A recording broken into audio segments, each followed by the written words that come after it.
Good morning students, मैं CM Sharma स्वागत करता हूं आप सभी का इस ऑनलाइन स्टडी प्रोग्राम में। बेटा आज प्रश्नावली 3.4 का प्रश्न नंबर 2 समझना है आपको। तो जो प्रश्न नंबर 2 है उसको हल करने का तीसरा मेथड आपको समझना है। तीसरी विधि है श्रीधराचार्य सूत्र। अब तक आपने द्विघात समीकरण को हल करने की 2 विधियां समझी। पहली विधि थी गुणनखंड विधि और दूसरी विधि थी पूर्ण वर्ग विधि और तीसरी विधि है सूत्र विधि। सूत्र विधि से हम द्विघात समीकरण को किस तरह से हल करते हैं, उस विधि को समझने से पहले आपको समझना है द्विघात समीकरण के मूलों की प्रकृति। जब हम द्विघात समीकरण को हल करते हैं तो आप देखते हैं कि वहाँ पर 2 मूल आते हैं, उसके 2 आंसर आते हैं, 2 हल आते हैं ना। x के 2 मान आते थे, कभी कभी ये दोनों मान एक जैसे आ जाते हैं समान, कभी असमान आते हैं, है ना, कभी आते भी नहीं हैं। तो आपको द्विघात समीकरण के हल होते हैं, उनके जो मूल होते हैं उनकी प्रकृति को समझना है पहले। तो यहाँ पर आप देखेंगे द्विघात समीकरण के मूलों की प्रकृति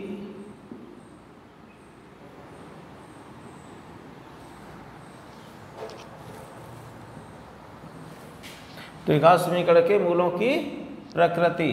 तो देखिए द्विघात समीकरण के मूलों की प्रकृति हम कैसे बताएंगे। मूल कहा जाए या हल कहा जाए या शून्यांक कहा जाए, एक ही बात होती है, मूल उसी को कहते हैं, हल को। ठीक है, तो हम किस तरह से बताएंगे कि द्विघात समीकरण के मूल कैसे होंगे। मतलब समीकरण को एक तो हम हल करते हैं, हल करने के बाद x के या y के जो भी वेरिएबल उसके मान आते हैं तो हम देखकर बता पाते हैं कि इसके मूल कैसे, दोनों समान है या असमान है, परमेय है या अपरमेय है। और हम बगैर समीकरण को हल किए भी बता सकते हैं कि इसके मूल कैसे होंगे। उसे पता करने के लिए सबसे पहले आपको द्विघात समीकरण जो होता है उसका व्यापक रूप याद होना चाहिए। द्विघात समीकरण का व्यापक रूप होता है ax² + bx + c = 0।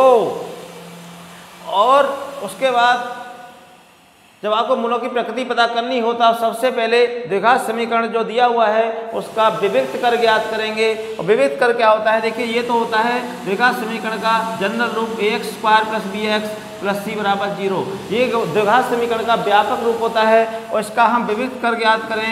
एक होता है विविक्त कर। विविक्त कर, विविक्त कर को इंग्लिश में d से नोट करते हैं, d स्मॉल d बना दें या कैपिटल D बना दें, बराबर फॉर्मूला होता है b² - 4ac। विविक्त कर का फाइंड करने का ये सूत्र होता है b² - 4ac।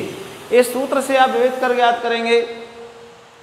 तो विविक्त कर बेटा ज्ञात करने के लिए ये फॉर्मूला है b² - 4ac। इसे मान रख देते हैं हम abc के, a b c यही वैल्यू है जो यहाँ से आएंगी इसमें से। ठीक है, तो विविक्त कर जब ज्ञात करें d की वैल्यू ज्ञात करेंगे तो d की वैल्यू होगी ये सॉल्व करने पर जो वैल्यू आएगी वो या तो d के बराबर होगी, मतलब d क्या होगा, 0 होगा, या तो d 0 आएगा या फिर d > 0 आएगा, 0 से बड़ा आएगा, या d < 0 आएगा। इन तीनों में से कोई एक कंडीशन आएगी आपके सामने। पहले आपको समीकरण दिया होगा उसमें से हम विविक्त कर निकाल लेंगे b² - 4ac इस सूत्र में वैल्यू रख करके। और जब यहाँ से मान आ जाएगा तो उसके बाद आप देखेंगे कि जो d का मान आया है वो 0 आया है या 0 से बड़ा आया है या 0 से छोटा आया है। इन तीनों में से कोई एक कंडीशन आपके सामने होगी। तो उसके बाद आप बेटा, मैं इसको यहीं रोक रहा हूँ 1 मिनट के लिए।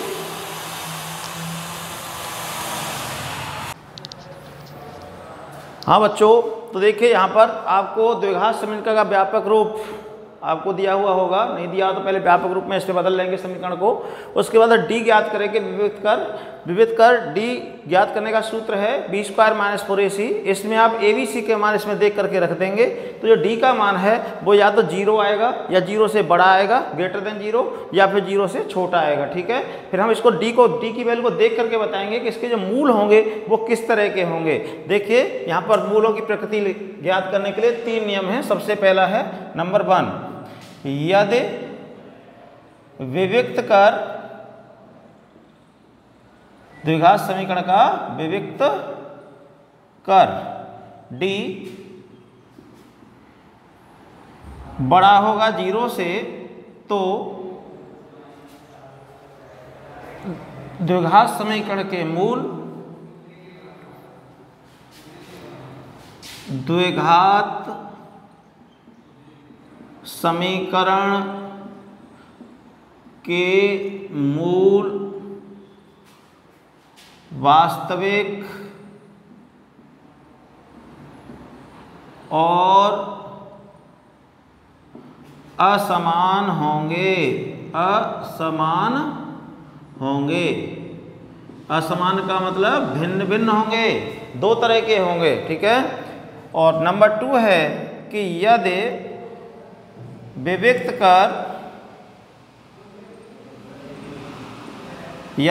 कर d बराबर 0 होगा तो यह d का मान 0 आ जाएगा, तो द्विघात समीकरण के मूल वास्तविक और समान होंगे। कैसे होंगे? वास्तविक और समान होंगे, ठीक है। दूसरा नियम ये है, यहाँ भी यही लिखना है, द्विघात समीकरण के मूल वास्तविक और समान होंगे। तो जब d बड़ा होगा 0 से तो कैसे होंगे? वास्तविक और असमान। जैसे कि x का मान 1 आ जाए 2, 1 आ जाए 1/3, तो दोनों वास्तविक हैं। जितने परमेय और अपरमेय संख्याएं होती हैं वो सभी वास्तविक कहलाती हैं। परमेय हो या अपरमेय हो, सभी वास्तविक संख्याएं होती हैं, तो वो दोनों वास्तविक होंगे और असमान होंगे, मतलब दोनों x के मान एक जैसे नहीं होंगे। और यदि d का मान 0 आएगा तो दोनों मूल वास्तविक होंगे और समान होंगे। और तीसरा है कि यदि विविक्त कर d <0 होगा, 0 से छोटा होगा, तो द्विघात समीकरण के मूल वास्तविक नहीं होंगे। वास्तविक नहीं होंगे तो फिर बेटा कैसे होंगे? काल्पनिक होंगे, अर्थात काल्पनिक मूल होंगे। काल्पनिक मूल होंगे। तो इस कंडीशन में हम समीकरण के मूल ज्ञात नहीं कर पाते हैं। तो पहली दोनों जो कंडीशन है इनमें हम मूल ज्ञात करते हैं। आपको ये तीनों कंडीशन याद करनी है, ये तीन ही नियम है, यहाँ पर 3 ही रूल हैं यहाँ पर द्विघात समीकरण के मूलों की प्रकृति ज्ञात करने के। क्योंकि जब d ज्ञात करेंगे तो d की जो वैल्यू है कि विविक्त कर जो आएगा वो या तो 0 आएगा, 0 आएगा, या 0 से बड़ा होगा या 0 से छोटा होगा। 3 ही कंडीशन होगी, चौथी कंडीशन वहाँ पर नहीं हो सकती।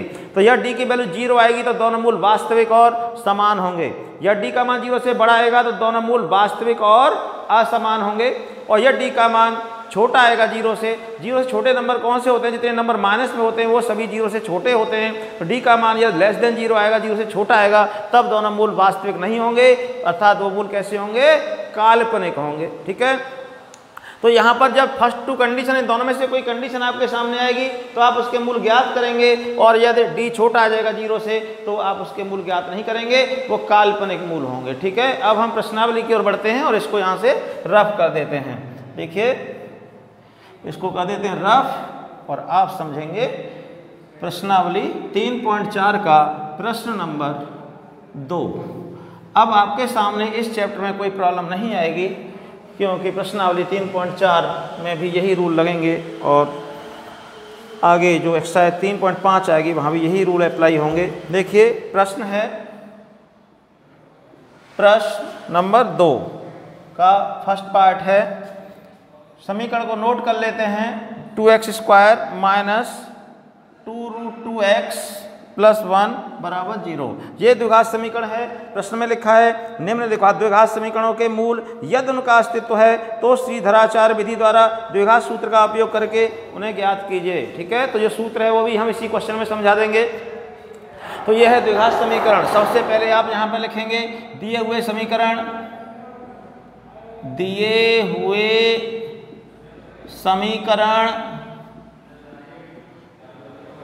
की तुलना द्विघात समीकरण के व्यापक रूप द्विघात समीकरण के व्यापक रूप ax² + bx + c = 0 से करने पर जो दिया हुआ समीकरण है इसकी तुलना इस व्यापक रूप से करेंगे तो a बराबर क्या आएगा, a बराबर हो गया 2, एक्स स्क्वायर का गुणांक a है तो एक्स स्क्वायर को छिपा लीजिए 2 आ गया, और b बराबर क्या है, x का गुणांक b होता है, यहाँ पे x का गुणांक क्या है -2√2 -2√2, और c बराबर क्या है 1, लास्ट पे जो कोफिशिएंट है अचर है उसे c कहते हैं, c की वैल्यू 1 है। इस तरह हम a b c की वैल्यू लिख लेते हैं यहाँ पर चिन्ह सहित, माइनस का है तो माइनस का ही आएगा, प्लस का है तो प्लस का आएगा, ए बी सी आ गया। अब हम यहाँ पर विविक्त कर ज्ञात करेंगे, विविक्त कर, क्योंकि उसने बोला है यदि इसके मूलों का अस्तित्व है तो उन्हें ज्ञात कीजिए। और ये पता कैसे चलेगा मूलों का अस्तित्व है या नहीं है, तो पहले हम विविक्त कर ज्ञात करेंगे, डी की वैल्यू ज्ञात करेंगे। डी की वैल्यू या 0 आए या 0 से बड़ी आएगी तो मूलों का अस्तित्व होगा, या डी की वैल्यू 0 से छोटी आएगी तो मूलों का अस्तित्व नहीं होगा, क्योंकि मूल काल्पनिक होंगे। तो विविक्त कर d बराबर होगा b² - 4ac, ये सूत्र है d ज्ञात करने का, b² - 4ac। इसमें आप वैल्यू रख देंगे तो b की वैल्यू है -2√2, इस पर स्क्वायर लग गया, 4 का 4 आ गया, a की वैल्यू 2 आ गई और c की वैल्यू 1। इसको हल करते हैं तो माइनस का स्क्वायर प्लस हो गया और इसका स्क्वायर क्या हो गया, 2 दूनी 4 दूनी 8 हो गया। बताइए कैसे आया, देखिए 2√2 -2√2 है, इसका मतलब -2√2 गुणा -2√2, माइनस माइनस प्लस हो गया, 2 दूनी 4 और √2 की √2 से गुणा होगी तो 2 हो जाएगा, और 4 दूनी कितना हो गया 8।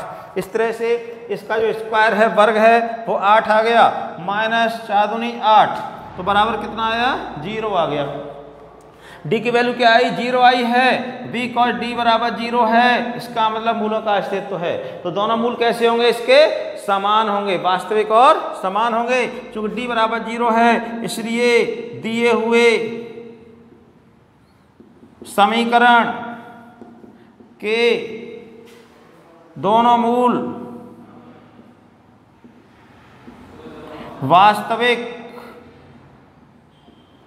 और समान होंगे।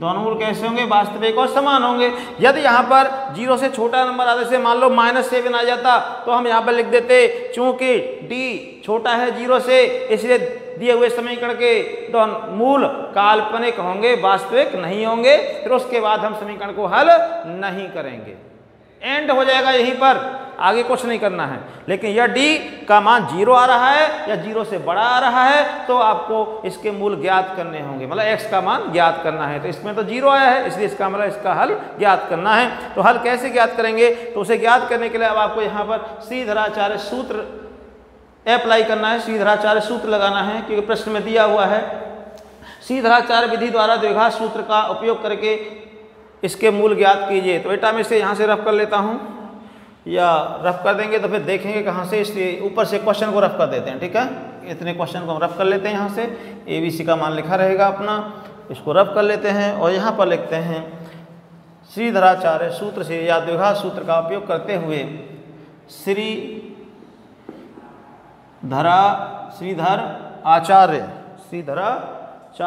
सूत्र से Shridharacharya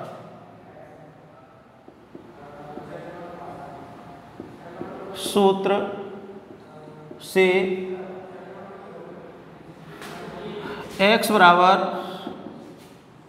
-b plus minus √b²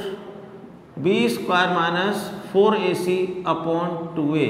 देखिए ये होता है सूत्र। श्रीधर आचार्य मैथमेटिशियन थे, गणितज्ञ, उन्हीं का नाम है श्रीधर आचार्य। ठीक है, हम इसको श्रीधराचार्य पढ़ लेते हैं, वैसे है श्रीधर आचार्य। ठीक है, इसी को हम द्विघात सूत्र कहते हैं। ये द्विघात सूत्र श्रीधराचार्य जी ने बनाया था, इसलिए इसका नाम श्रीधराचार्य सूत्र भी कहा गया है। इसी को हम द्विघात सूत्र कहते हैं। तो द्विघात सूत्र क्या होता है कि यदि ax² + bx + c बराबर 0 तो x बराबर -b plus minus √b² - 4ac upon 2a। ये है श्रीधराचार्य सूत्र, ये आपको इसी तरह याद करना है। x बराबर -b plus minus under root B square minus 4ac upon 2a। आप इसमें वैल्यू रख देंगे। देखिए तो यहाँ पर वैल्यू कैसे रखेंगे, a की वैल्यू 2 है, b की -2 है, c की वैल्यू 1 है और d की वैल्यू 0 आ चुकी है, इसमें रखेंगे। तो मैं क्या करूँगा बेटा, मैं यहाँ से और रफ कर लेता हूँ, इधर स्पेस बन जाएगा अपना। यहाँ पर लिख लेते हैं इसको x बराबर x इजिकल टू माइनस का साइन आ गया, सावधान रहना है माइनस से, माइनस की वजह से क्वेश्चन गलत हो जाता है। माइनस का चिन्ह जो फॉर्मूले है वो मैंने लगा दिया और b का जो मान है -2√2 है। b के मान को हमेशा ही आप स्मॉल ब्रैकेट में लिखना जिससे कि साइन की मिस्टेक ना हो जाए। आप में से कई बच्चे एक माइनस लगा के छोड़ देते हैं यहाँ पर, जबकि यहाँ पर तो डबल माइनस है। एक तो फॉर्मूले का माइनस है और वो नंबर भी माइनस का है, तो दोनों माइनस आए कि नहीं आए। आप एक माइनस गायब कर देंगे, क्वेश्चन तुरंत रंग हो जाएगा आपका। अब ये प्लस माइनस है यहाँ पर under root B square minus 4ac, इसका मान अभी आपने ज्ञात किया है, ये 0 आया है, यहाँ पर सीधे 0 रख दीजिए। यहाँ पर अलग अलग ABC की वैल्यू रखना कोई जरूरी नहीं है, अपना काम बढ़ाना हो तो वैल्यू रख लेना बेटा, नहीं तो सीधे बी स्क्वायर माइनस 4ac का मान अभी हमने ज्ञात किया है, ये जो वैल्यू यहाँ पर आई है इसको आप इसमें रख देंगे, ठीक है।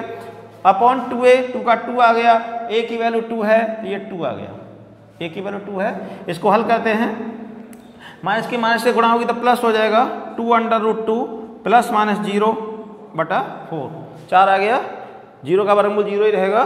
फिर बराबर लगाएंगे, इसके दो पार्ट हो जाएंगे, 2√2 प्लस 0 अपॉन 4 और 2√2 माइनस 0 अपॉन 4, एक बार प्लस का साइन और एक माइनस का साइन। तो ये 0 को जब जोड़ेंगे बेटा इसमें तो ये आएगा 2√2 अपॉन 4 और 2√2 अपॉन 4 बटे 4, 0 घटाएंगे तब भी वही नंबर आएगा, 0 को जोड़ेंगे तब भी वही नंबर आएगा और इस 2 से ये कैंसिल हो जाएगा, 2 जा और यहाँ भी 2 से कैंसिल हो जाएगा, तो ये आ गया अंडर रूट 2 बटा 2 और अंडर रूट 2 बटा 2। या इसी को ऐसे लिख सकते हैं, 2 का मतलब क्या होता है अंडर रूट 2 गुणा अंडर रूट 2, तो यहाँ पर रूट 2 से एक रूट 2 कैंसिल हो जाएगा, इसको 1/√2 कॉमा 1/√2 भी लिख सकते हैं। तो ये दिए हुए समीकरण के मूल हो गए। लास्ट में लिख देंगे, कहता है दिए हुए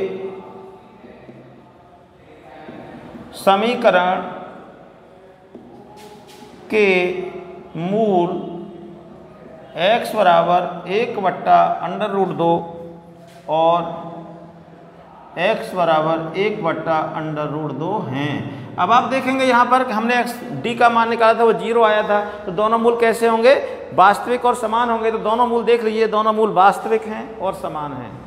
जितने भी परमेय या अपरमेय संख्या होती हैं वो सही वास्तविक होती हैं, तो ये दोनों वास्तविक हैं, दोनों समान हैं, कि नहीं। इस तरह से बेटा ये क्वेश्चन नंबर 2 के सभी पार्ट आपको सॉल्व करने हैं। मैं एक क्वेश्चन और बता देता हूँ आपको, इसको रफ कर लेते हैं, यहाँ से इसको क्या कर लेते हैं रफ, और आपको एक और पार्ट समझा देते हैं, उसके बाद आप इस नंबर के अदर ऑल पार्ट अपने आप कंप्लीट करेंगे। इसको रफ कर लेते हैं, देखिए इसको रफ करने के बाद आप समझेंगे। नेक्स्ट क्वेश्चन,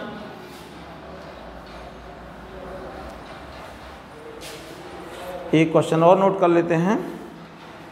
जैसे इसका थर्ड पार्ट है x प्लस 1/x बराबर 3, ठीक है, x बराबर नहीं है 0, ये है। तो आप क्या करेंगे, पहले जो समीकरण दिया है ये x प्लस 1/x बराबर 3, इसको पहले आप अपने व्यापक रूप में लाएंगे। या व्यापक रूप नहीं है अभी ये, कि इसमें स्क्वायर तो आया ही नहीं है। इसका जो लेफ्ट साइड है बायां पक्ष इसका लघुत्तम ले लेंगे, इससे x की गुणा हो जाएगी, तो जाएगा x² + 1 बराबर 3। लघुत्तम नीचे x यहाँ पर बने तो x ही आएगा, इसके नीचे x नहीं था तो इसे x से ऊपर गुणा कर देंगे तो x² हो गया +1 और आगे सेम। अब यहाँ पर क्या कर देंगे वज्र गुणा, इसके नीचे 1 लगा लेना, ऐसे गुणा करेंगे एक में, ये होगा x² + 1 और 3 की गुणा इधर करेंगे तो जाएगा 3x। अब इसको लेफ्ट साइड ले जाएंगे, ये हो जाएगा x² - 3x + 1 बराबर 0, इसे इधर ले आए तो माइनस का हो गया। अब ये समीकरण अपने व्यापक रूप में आ गया है, ax² + bx + c बराबर 0 के रूप में है। आप लिखेंगे ax² + bx + c बराबर 0 से तुलना करने पर, अब ये जो आपका समीकरण है अपने व्यापक रूप में है, इसकी तुलना इस व्यापक रूप से कर देंगे तो आपको मिलेगा a बराबर 1, b बराबर -3, b का मान -3 है और c बराबर 1, c की वैल्यू 1 है। और अब हम ज्ञात करेंगे यहाँ पर विविक्त कर d बराबर होता है b² - 4ac। इसमें वैल्यू रखेंगे तो b का मान -3 है -4 इंटू ए, सी का मान 1 है, 3 का स्क्वायर 9 हो गया, 4 बराबर 5। तो देखिए डी का मान 5 आया है और ये 0 से कैसा है, बड़ा है। डी कैसा है, 0 से बड़ा। चूंकि डी बड़ा है 0 से, इसलिए दिए हुए समीकरण के मूल वास्तविक और समान नहीं असमान होंगे, वास्तविक और असमान होंगे। समान तब होते हैं जब डी का मान 0 होता है। तो यहाँ पर बोल वास्तविक और असमान होंगे। डी का मान आ चुका है तो x बराबर क्या हो जाएगा, हम सूत्र लिख लेंगे। यहाँ पर द्विघात सूत्र से लिखेंगे अब सीधराचार्य सूत्र के द्वारा। अब यह आता है द्विघात सूत्र से x बराबर -b plus minus under root B square -4ac upon 2a। ये द्विघात सूत्र है, इसी को सीधराचार्य सूत्र भी कहते हैं। इसमें आप वैल्यू रख देंगे तो x बराबर क्या आएगा, देखिए माइनस का साइन आ गया। b की वैल्यू क्या है, b की वैल्यू देखिए, b की वैल्यू है यहाँ पर -3, तो स्मॉल ब्रैकेट में -3 आ जाएगा, plus minus under root B square -4ac की वैल्यू आई है 5, यहाँ 5 आ जाएगा अपॉन 2 इंटू ए की वैल्यू देखिए 1 है तो यहाँ पर 1 आ जाएगा। और इसको हम हल करेंगे और यहाँ से रफ कर लेते हैं इसको।